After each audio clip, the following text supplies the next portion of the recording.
Welcome back to Linear Circuits. This is Dr. Ferry. This is our module summary. We'll be reviewing the basic methods that we've introduced, and then we'll be doing an exercise on which method and why. First of all, we introduced the phasor to represent a cosine.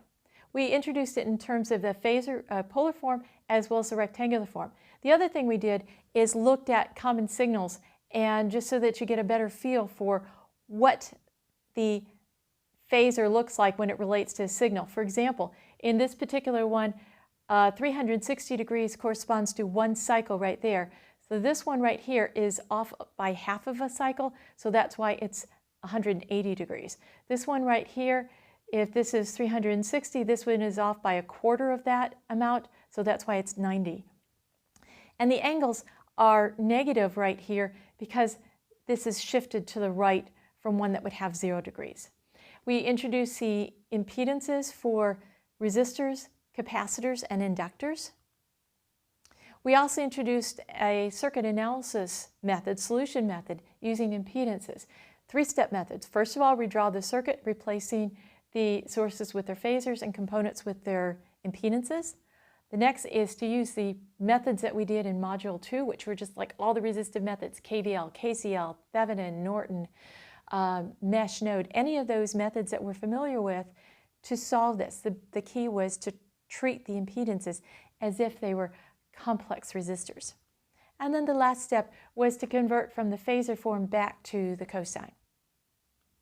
We introduced transfer functions. Our motivation was to find an expression to solve for the output given an input. In other words, find a functional relationship or function that relates the input to the output.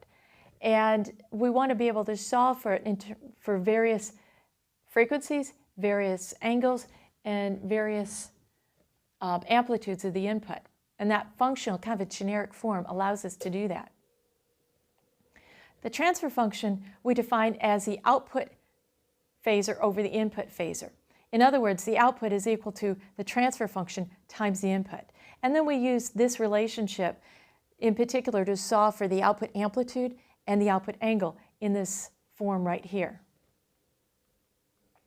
Now let's look at which method and why.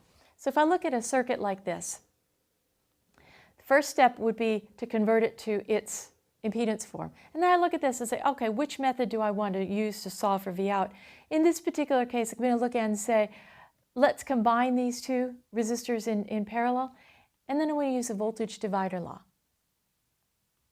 On this particular one, once I convert it to its impedance form, I look at this and say, well, I know this current source right here.